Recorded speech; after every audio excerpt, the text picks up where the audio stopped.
Là où ça bouge au FRAC, Fonds régional d'art contemporain Normandie-Caen, c'est la rentrée et il y a plein d'expositions partout, ici avec Véronique Joumard, mais ailleurs aussi.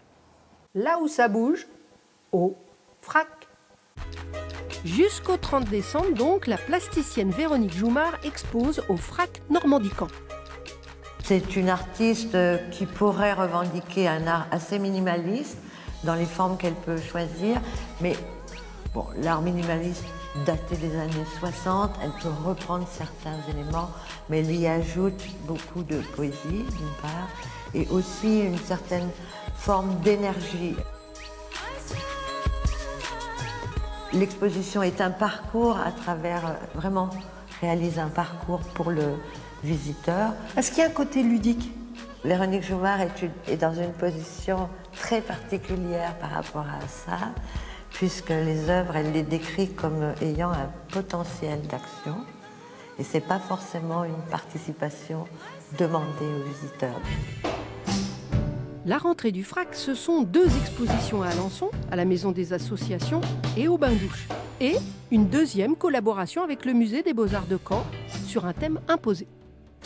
Le thème, c'est le territoire paysage. C'est le paysage naturel, paysage urbain, donc c'est aussi bien voilà, les arbres, la nature que de l'architecture. Là, on est devant une installation. Voilà, là, ça renvoie plutôt à l'architecture. Et autour de ce thème, on imagine effectivement des œuvres qui sinon sont dans les réserves. Donc c'est une manière de montrer des choses donc on ne voit pas d'habitude. Et on se dit, tiens, mais c'est ici ça vient pas de très loin. Non, ça vient ou de nos réserves ou de celle du FRAC.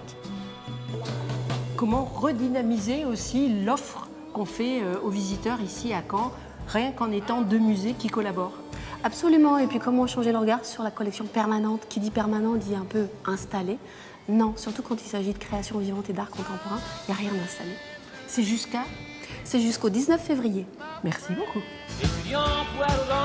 Là où ça bouge, nous sommes à la Maison de l'étudiant ce soir pour tout simplement voir un petit peu avec vous la programmation. S'il y a beaucoup de concerts ici, je vous laisse 3 choix, parce qu'on ne peut pas tout donner. Disons 4. Bon, parce que c'est vous, allons-y. La première date, ça va être le 11 octobre, où on reçoit The Eye of Time, qui est un groupe caennais, qui a fait une tournée européenne et qui la termine chez nous, et qui a eu la bonne idée de la terminer en invitant Matt Elliott, qui est un musicien folk anglais et qui est un petit bijou. Donc voilà, chez nous, tous les concerts sont à 3 € pour les étudiants et 5 € pour l'extérieur. Donc c'est un cadeau. Voilà, c'est le 11 octobre à 20 h.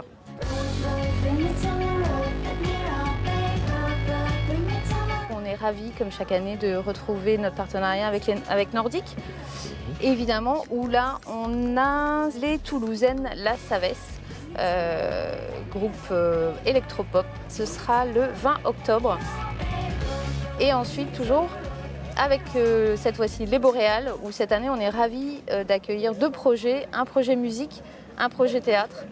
Le projet musique s'appelle Soleil. Folk islandaise, d'accord. Islandaise, voilà. Et ça, c'est le 17 novembre. Et le 23 novembre, un projet Face à la lumière, où là, c'est du théâtre, science et théâtre, qui travaille et qui va nous, sur de la vidéo et sur du théâtre, sur les aurores boréales.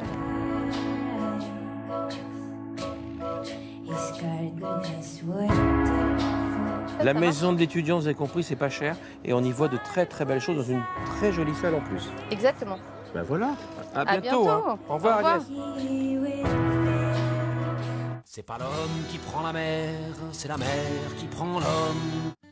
Ce soir et demain, rendez-vous à la Marée des mots, au château de Caen. Débat, présentation, discussion et littérature sur le thème de la mer avec la librairie Le Bouillon de Culture. La mer, c'est l'avenir, mais c'est aussi là d'où on vient. Et je crois qu'ici, ça a toujours été notre environnement. Donc on retrouve ces préoccupations-là dans la Marée des mots à travers donc, les interventions, mais aussi à travers les ventes de livres ou dans lesquelles on va même retrouver de la littérature. Et l'année prochaine, la Marée des mots aura lieu à la nouvelle bibliothèque Alexis Tocqueville.